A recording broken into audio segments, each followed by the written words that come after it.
Muy bien, ese era nuestro reportaje. Esperamos que sirva de insumo para el debate, porque creo que las grandes movilizaciones en 8 jornadas nacionales y una novena del suroccidente colombiano amerita todo nuestro análisis. Y tenemos ahora comunicación con el jurista, defensor de derechos humanos, ex precandidato a la alcaldía de Cali y gran analista político, investigador contra la corrupción, el doctor Elmer José Montaña, a quien saludamos. Buenos días, doctor Montaña, bienvenido a Periodismo Libre. Muy buenos días, Luis Alfonso. Un saludo para usted, para los compañeros y las personas que están viendo este programa. Bueno, tenemos varios temas bien interesantes, bien importantes para recorrer con usted en esta media hora. El primero, pues sin lugar a dudas, es el del llamamiento a juicio del expresidente Álvaro Uribe Vélez. Ya en la nueva fiscalía se cambió el escrito que debía presentar este organismo y fue realmente de acusación por fraude procesal y soborno a testigos. El futuro tiene este llamamiento a juicio propuesto por un nuevo fiscal que asume después de 2 intentos de la Fiscalía de Barbosa de precluir la investigación al expresidente Álvaro Uribe, doctor Elmer Montaña. Luis Alfonso, después de radicado el escrito de acusación por parte de la Fiscalía General de la Nación, lo que sigue es que, como ya en efecto ocurrió, el Centro de Servicios designa un juez penal del circuito de Bogotá para que cite a la audiencia de acusación. Esa audiencia de acusación pues tiene un trámite que debe llevarse a cabo, al término de la cual, si no hay apelaciones, el señor Álvaro Uribe Vélez. La Fiscalía tendrá que hacer el descubrimiento de los elementos materiales de prueba, las evidencias físicas y los informes debidamente obtenidos a la defensa de Uribe y a los intervinientes especiales, la Procuraduría General de la Nación y a quienes se han constituido como víctimas dentro de ese proceso. Después citará a una audiencia preparatoria para que los sujetos procesales hagan el descubrimiento y las solicitudes probatorias relacionadas obviamente con lo que se va a debatir, a presentar, a debatir e incorporar en el juicio oral y público, que después de la preparatoria debe ser citada. Y finalmente, pues el mismo juez pronunciará el sentido del fallo, dirá si este señor es responsable penalmente o si es inocente. Ese es, digamos, el trámite que le espera a este proceso en la instancia judicial. Pero estamos hablando de que pues todavía no se puede decir que ya está enjuiciado. No, el juicio no se ha iniciado, es decir, inicia la etapa de juicio. Esa etapa arranca con la audiencia de acusación, que todavía no se ha celebrado. Lo que ha habido hasta el momento es simplemente la radicación del escrito de acusación. Ya después vendrá la audiencia de acusación en la que la Fiscalía le leerá la acusación a Álvaro Uribe y quedará él formalmente en calidad de acusado. ¿Pero cree usted que esta vez sí habrá acusación?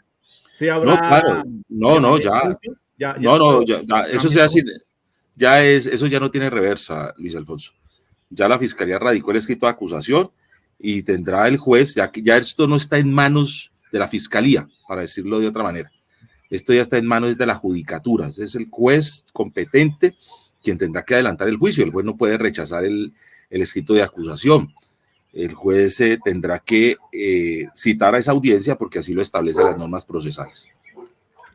Muy bien, una claridad muy importante de un jurista que litiga en derecho penal y que conoce al dedillo pues todos estos intríngulis del procedimiento penal, porque una cosa es la norma sustantiva y otra la procedimental, es decir, los caminos que se deben recurrir, los pasos, los términos, los tiempos que se deben cumplir para que los procesos lleguen a su final.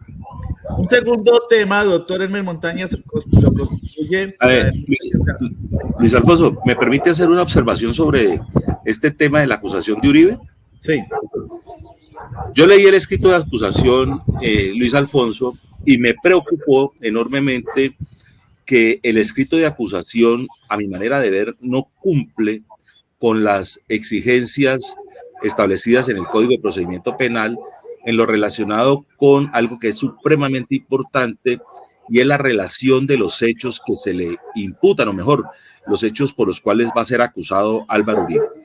Los hechos de la acusación tienen que estar claramente definidos, circunstanciados, en tiempo, modo y lugar. Y a mí me parece que hay hechos que están relatados de manera muy genérica. Me llama poderosamente la atención que eso ocurra porque el que presentó el escrito de acusación es un fiscal delegado ante la Corte Suprema de Justicia, y uno supone que una persona que tiene un cargo de esta importancia debe tener también una enorme experiencia y un conocimiento pleno de las normas procesales, pero también de lo que ha establecido la Corte Suprema de Justicia en relación con la obligación que tiene la Fiscalía de hacer ese relato claro y preciso por los que se acusa a la persona o los hechos jurídicamente relevantes.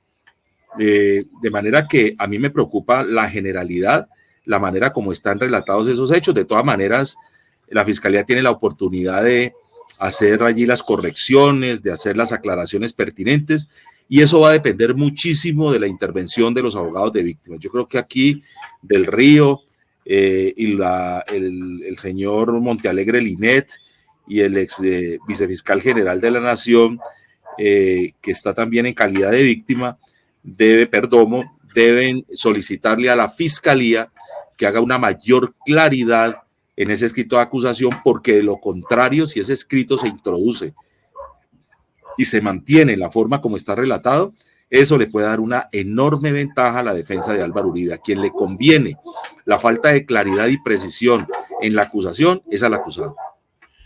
Bueno, una alerta que lanza el doctor M. Montaña o a partir del conocimiento que tiene, como decíamos, de todos estos elementos de detalle jurídico que se deben tener en cuenta para sacar adelante un proceso. Escuchamos un perro bastante enojado por ahí al fondo, doctor Montaña. Bueno, sí. El segundo tema que queremos abordar con usted, pues decíamos, hace referencia a una denuncia que se formuló esta semana en el sentido de que se presentó una queja ante la Fiscalía, es decir, una denuncia, por la presunta contratación a dedo en la Procuraduría, específicamente por la Procuradora General de la Nación, Margarita Cabello, de alrededor de 71.000 millones de pesos. Esta denuncia que hizo la senadora Esmeralda Hernández tiene que ver con contratación o con los famosos contratos interinstitucionales, en este caso con la empresa regional de telecomunicaciones, que tiene su asiento pues en el Valle del Cauca y hace parte de todo este andamiaje de la administración departamental. ¿Cómo ve usted esta denuncia, doctor M. Montaña? ¿Qué futuro tiene? Luis Alfonso, hay que hacer una aclaración que es pertinente para que las personas entiendan de qué estamos hablando.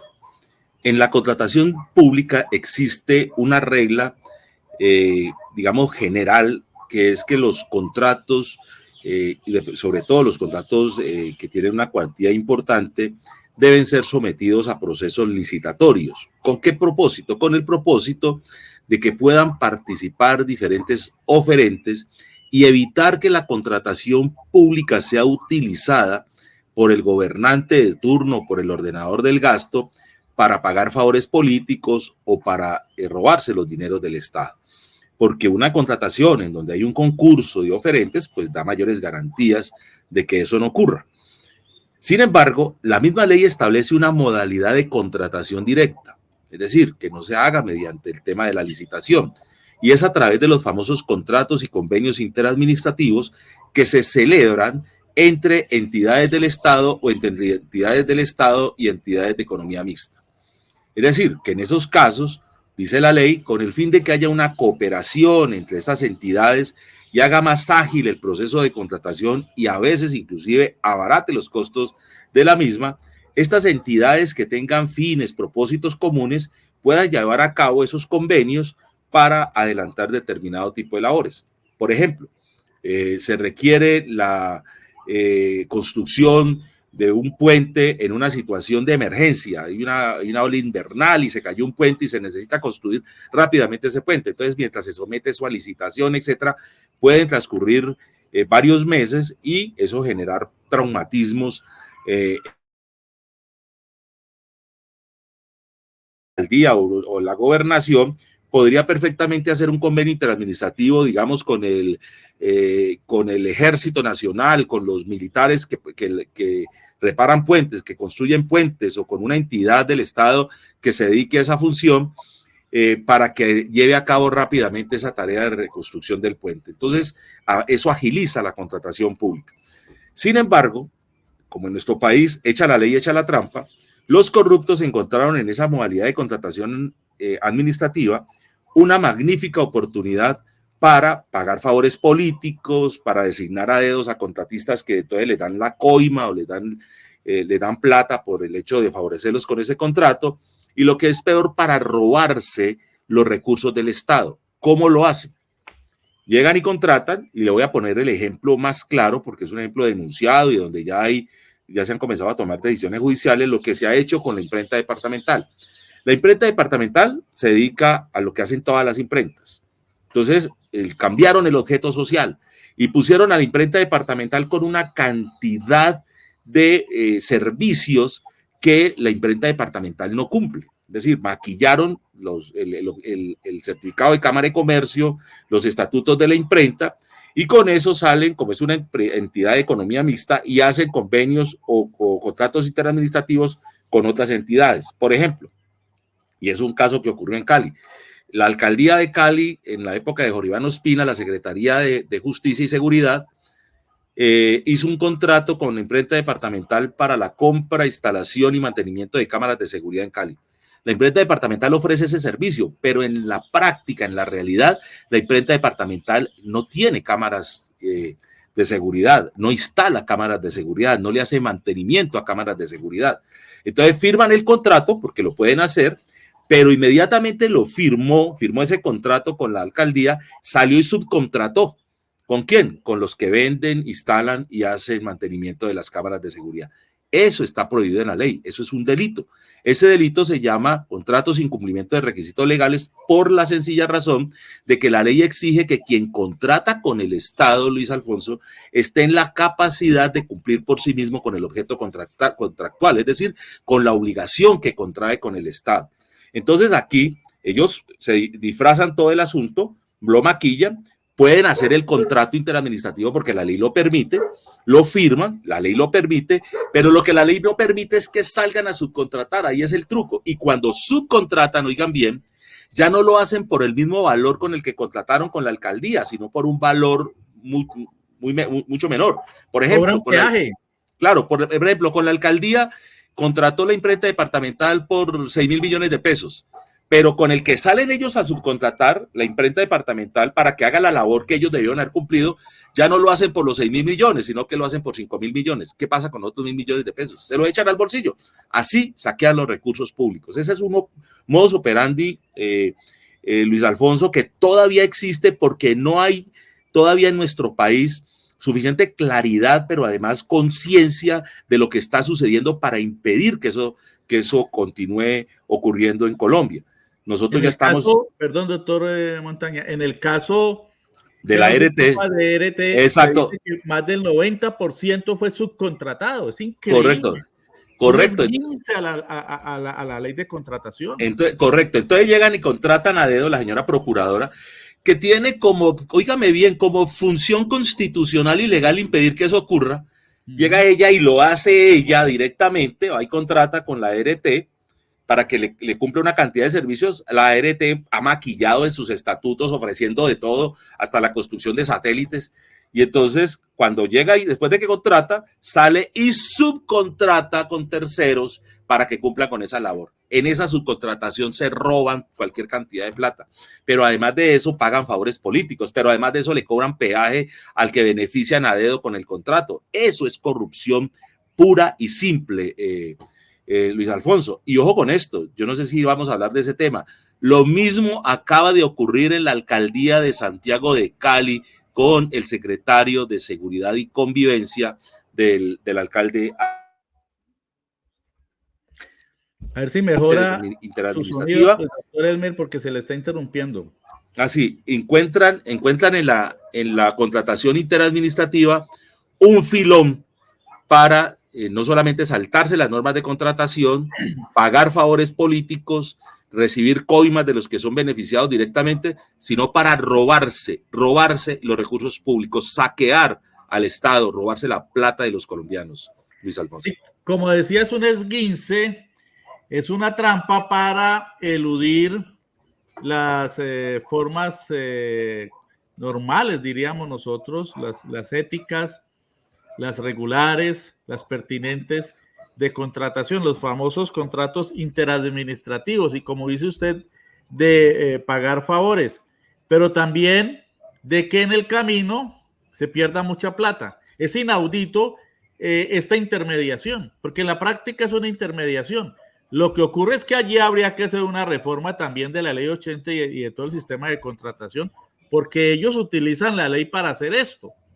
Es decir, como decía usted también, echa la ley, echa la trampa. Entonces, estos contratos se están prestando para esta clase de triquiñuelas y lo más inaudito, empresas que no tienen nada que ver con el objeto de la contratación aparecen haciendo u ofreciendo todo tipo de contratación. Y vamos al tercer caso, que es el que se ha denunciado esta semana, que es la contratación del alcalde de Cali, Eder, a través del secretario de gobierno con un canal de televisión, con TV Andina, Canal 13, que tiene sede en Bogotá y que no tiene nada que ver con Cali, pero al que le piden prestar una cantidad de servicios de asesoría a la Secretaría de Gobierno, imagínese usted, entre ellos pues ofrecer banquetes y carpas y eventos y hasta hacer y presentar nuestros ricos manjares vallecaucanos. Imagine usted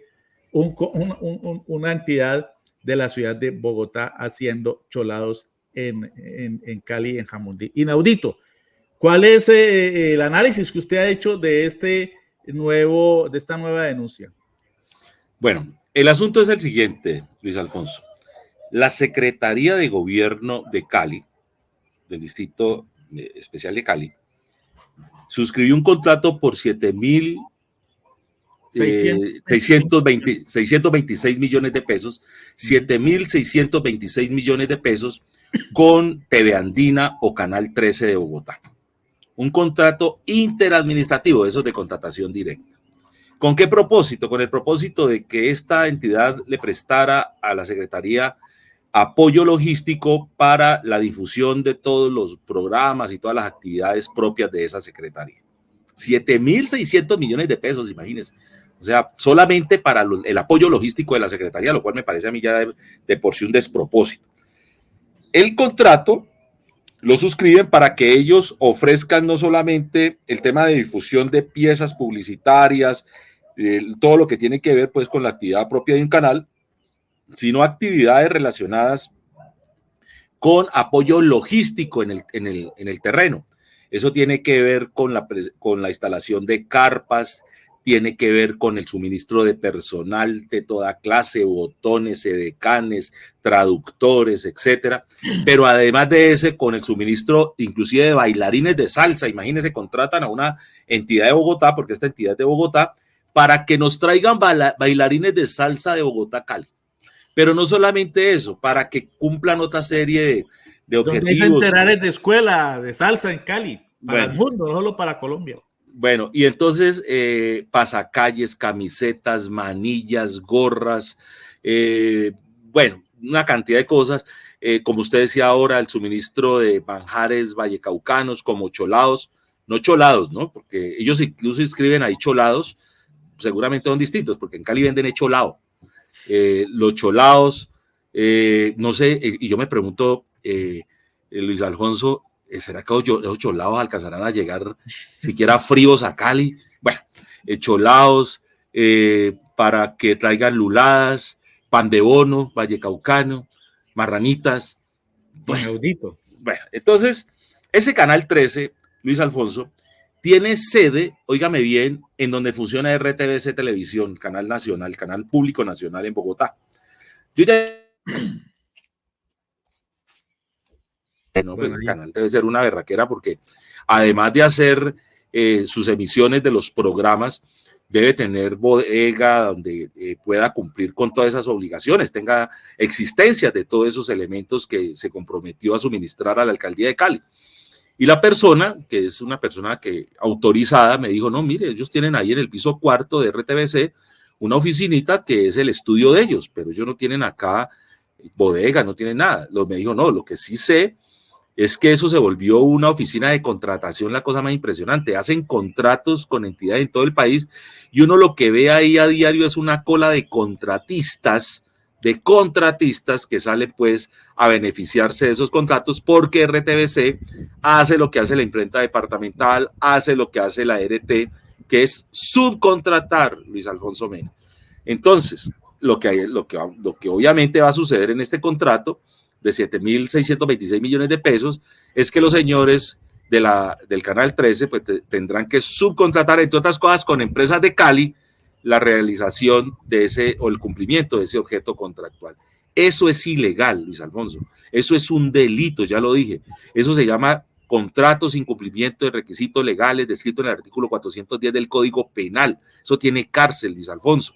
¿Por qué? Porque el contratista tiene que cumplir por sí mismo el contrato. Si no lo hace, falta de idoneidad. Y la de idoneidad es un elemento fundamental, un requisito fundamental de la contratación pública. A mí me preocupa de este contrato varias cosas. Primero, Alejandro Eder, de quien yo no tengo que decir absolutamente nada desde el punto de vista personal, considero que es una persona honesta. Alejandro Eder hizo campaña a la alcaldía de Cali diciendo que, o mejor, denunciando la contratación de Ospina y muy especialmente este tipo de contratación. En varias ocasiones él y Diana Rojas, su coequipera, finalmente denunciaban a Ospina por la contratación directa y decían que a través de esos contratos interadministrativos se estaban robando los recursos públicos. No solamente eso, cuando llegó a la alcaldía publicó un libro blanco donde anota todas las irregularidades encontradas en la alcaldía de Ospina, lo que él llama los hallazgos, y le dedica un capítulo especial a los contratos interadministrativos, entre otras cosas, a un contrato interadministrativo por 4.000 millones de pesos suscrito por la Subsecretaría de Comunicaciones de la alcaldía, en la misma modalidad y los mismos términos del contrato que acaba de suscribir él con el Canal 13. Entonces uno dice, tiene una incoherencia tenaz, o sea, malo cuando lo hacía Ospina. Yo denuncié a Jorge Iván Ospina cuando hizo esa contratación y presentamos las denuncias ante la Procuraduría, ante la Fiscalía General de la Nación. Lo mismo hicieron estos actores políticos cuando estaban en campaña, denunciaron. Pero ahora como están en la alcaldía, entonces resulta que esa contratación es buena. Ahora yo escuché al alcalde, además dando muestras de un desconocimiento palmario de la contratación pública, porque dijo, los caleños tienen que estar tranquilos porque este contrato que suscribió la alcaldía no es un contrato, no es contratación directa. Por Dios, claro que es contratación directa. Y segundo, tuvimos que contratar al Canal 13 de Bogotá porque necesitábamos contratar con un canal público. ¿Cómo así? ¿Y será que Telepacífico no es un canal público? De manera que, qué pena, pero Alejandro no tiene conocimiento del secretario de gobierno, que él sí sabe de contratación pública, que salió a explicar este contrato y no explicó absolutamente nada, se dedicó única y exclusivamente a dar cátedra, oiga bien, de que los contratos interadministrativos se podían celebrar y cuáles eran los objetivos de los contratos interadministrativos. Eso ya lo sabemos. Esa es la trampa que ellos hacen. Ahí es que enredan a los órganos de control, ahí es que enredan a los veedores ciudadanos. Ayer me llamó Luis Alfonso, la asesora de una concejala de Cali, para pedirme pues que habláramos sobre este tema, y me doy cuenta de que hay un desconocimiento de la gente sobre la forma como operan para hacer estos torcidos. Entonces me decía ella, pero es que mira, el subcontrato interadministrativo se podía hacer, la ley lo permite. Y luego me dijo, pero obviamente ese contrato pues no tenía ningún problema porque ya revisamos el certificado de Cámara de Comercio y pues sí, hay muchas cosas que ellos no están ahí, no incluyen, pero podrían estar presentándolo en el certificado de Cámara de Comercio y con eso es suficiente. Le dije, no, ustedes lo que tienen que investigar, que fue lo que hizo el fiscal muy juicioso en el caso de las cámaras de Cali, de las cámaras de televisión, que yo hice la denuncia en ese caso, es si el Canal 13 está en capacidad de prestar ese servicio. Claro. Ese es el meollo. Sí, es idóneo. Sí, exacto, ese es el meollo, Luis Alfonso. Vayan a Bogotá, hagan una visita in situ, díganle a ellos, venga, muéstrenos sus existencias en bodega, díganos dónde tienen ustedes las carpas, dónde tienen todos los sitios de impresión de camisetas, de manillas, etcétera. Muéstrenos todo eso, dónde elaboran ustedes los cholados, para que nosotros podamos estar tranquilos. Entonces, cayó en la cuenta de que el asunto lo estaban manejando mal y eso es lo que sucede. Por eso cuando salen a dar explicaciones como lo hizo el señor Stapper, dice, no, momentico, ese abogado no sabe nada de contratación pública. Lo mismo decía el señor Morales cuando defendía a Ospina.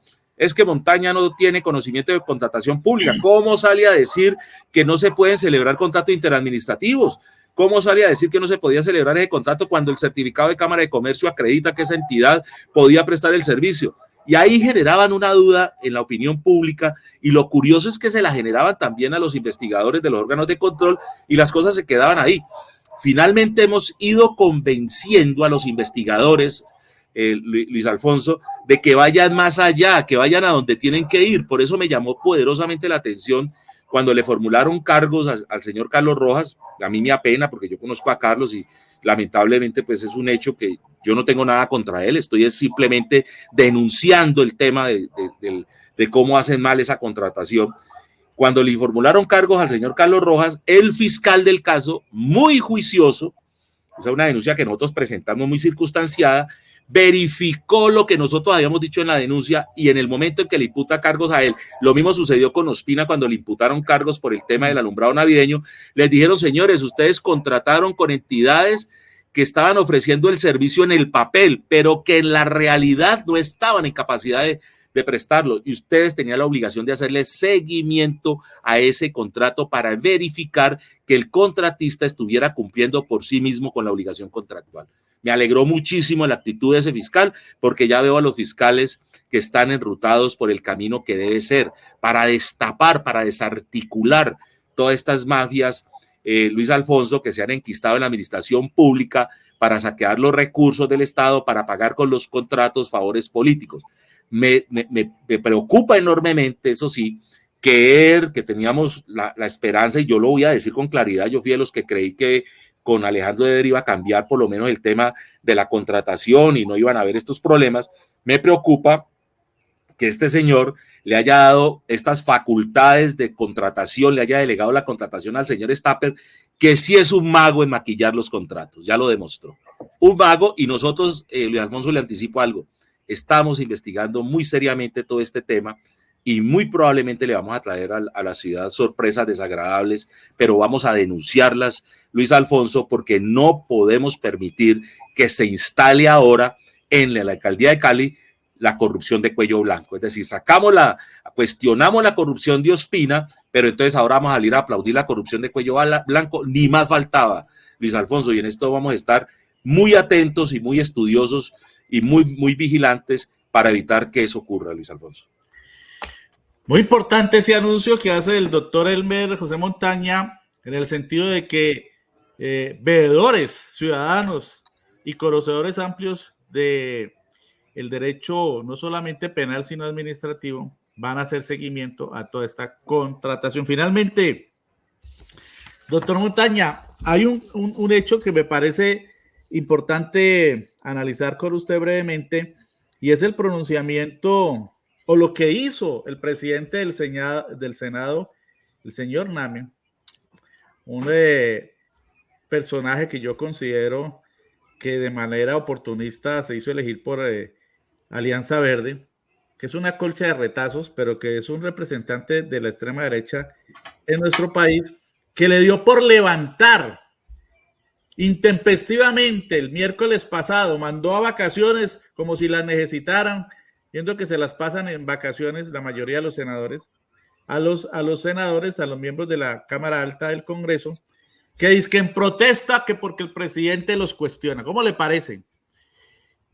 Quiero conocer su opinión en relación con el procedimiento de este señor, que me parece, y lo asumo, arbitrario, déspota, porque el presidente del Senado, que es el mismo presidente del Congreso, es otro poder público muy importante y asume una actitud dictatorial, y considero que va contra la ley porque sin ninguna fundamentación, solo por su resquemor y sus odios contra el presidente, levanta la sesión, lo cual iba orientado fundamentalmente a evitar que se tramitara la reforma pensional y que se discutiera la moción que se presentó por varios congresistas para que se reanude la discusión de la reforma de la salud. Hay una moción, una apelación a la decisión de la Comisión Séptima del Senado, y también se iba a tramitar en plenaria del Senado. Pues el señor se inventa, saca del cubilete, saca de la manga, el levantar la sesión y mandar a más vacaciones a los senadores de la República. ¿Qué cabe en este caso, doctor Elmer Montaño? Luis Alfonso, esto que acaba de ocurrir es supremamente grave. El Congreso de la República tiene una función constitucional y legal de discutir y tramitar las leyes de la República, obviamente en beneficio de los colombianos. Eso es una obligación insustituible, esa es una obligación que se tiene que cumplir a cabalidad. No hay ninguna razón que justifique que el Congreso de la República cesen sus actividades para dejar de cumplir esa función. Desde el punto de vista legal, yo creo que podrían estar incursos en el delito de prevaricato por omisión, Luis Alfonso, porque están faltando gravísimamente a ese deber constitucional. Pero desde el punto de vista político, Luis Alfonso, yo no dudo en señalar que se trata de un acto de terrorismo por parte de quienes están liderando ese cese de actividades del Congreso de la República para evitar que se siga discutiendo el trámite de las propuestas que ha presentado el gobierno nacional. Ese es un acto de terrorismo porque, por supuesto, está orientado a generar zozobra en el país, a generar un clima de malestar, a enviar el mensaje de que hay un rompimiento institucional, de que el gobierno, de que hay una ruptura entre los altos órganos del Estado y que el responsable de ese rompimiento institucional es el presidente de la República. Eso es terrorismo social, Luis Alfonso, y frente a una acción terrorista de esa naturaleza debe haber una respuesta decidida por parte de la ciudadanía. Yo creo que los colombianos, lo digo, digamos, desde el punto de vista también metafórico, pero político, debemos declarar ilegal ese cese de actividades inconstitucional e ilegal del Congreso de la República, movilizarnos, protestar por esa acción. Yo creo que una vez más la movilización se hace necesaria. Yo creo que la movilización sigue siendo la herramienta fundamental de los colombianos para hacer valer nuestros derechos en la calle.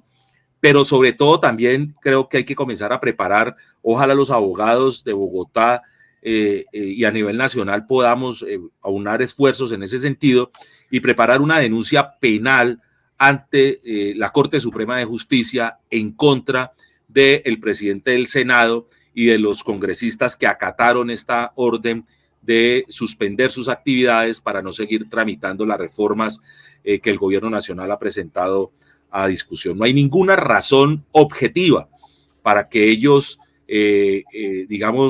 pudieran justificar ese cese de actividades. Es un boicot, ese es un bloqueo, no solamente al gobierno nacional, sino a millones de colombianos que están esperanzados en esas reformas. Y esos millones de colombianos que se sienten obviamente afectados por esta decisión del presidente del Congreso, estamos en el derecho y en la obligación de salir a protestar y de exigirle a la justicia que opere en este sentido. Y yo creo también, Luis Alfonso, que esto le podría dar al gobierno nacional razones de fondo para poder declarar inclusive una emergencia social frente al hecho de la negativa del Congreso de la República de legislar como le corresponde.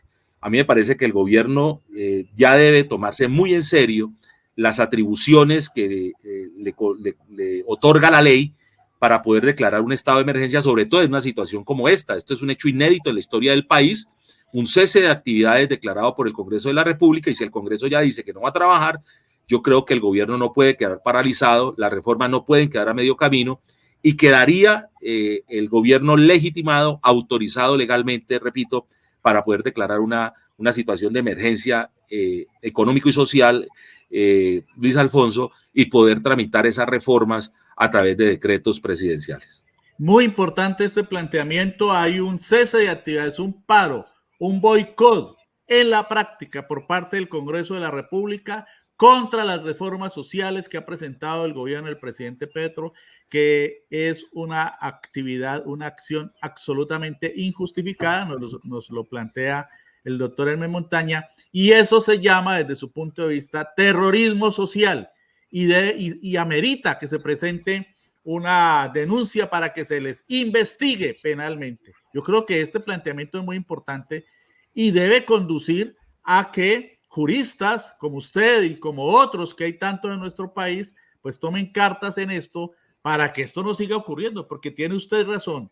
Hay un sabotaje, hay un boicot. En la práctica hay un cese de actividades ilegal por parte de los congresistas que se ganan más de 1,5 millones diarios, 1,5 millones de pesos diarios. Y se lo están ganando ahora haciendo filibusterismo y sabotaje parlamentario y, como usted lo llama, terrorismo social contra las mismas instituciones desde el Congreso de la República. Gravísimo, gravísimo, y creo que usted ha lanzado una voz de alerta muy importante para que se activen los juristas demócratas de este país y también presenten las denuncias a que haya lugar en relación con lo que se viene haciendo desde la extrema derecha en el Senado de la República.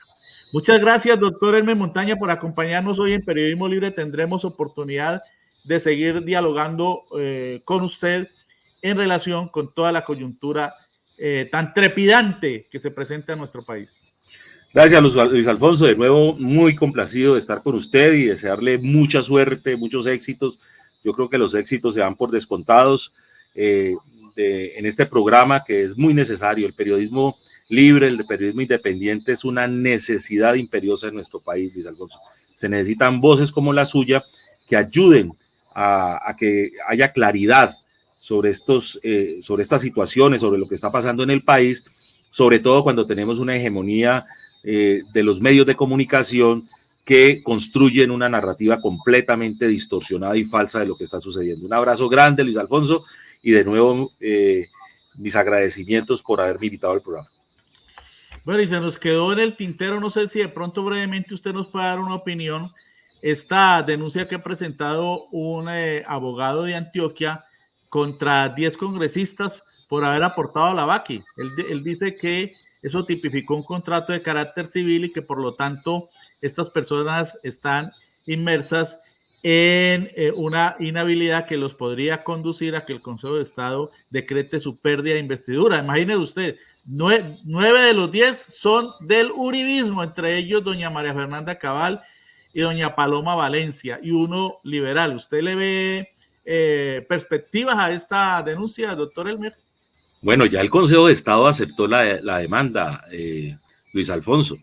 Cuando las demandas que se presentan por pérdida de investidura son abiertamente inconducentes, impertinentes, inviables, el Consejo la rechaza de plano. De entradita la va rechazando, Luis Alfonso. Y aquí el Consejo de Estado ya aceptó la demanda y comenzó pues el trámite correspondiente. A mí me parece que la postura jurídica es razonable y eso puede generar realmente una inhabilidad sobreviniente de estos congresistas, y si es así, si finalmente eso se logra establecer, yo pienso que están dadas las condiciones para que se pueda declarar, estos señores podrían perder la curul.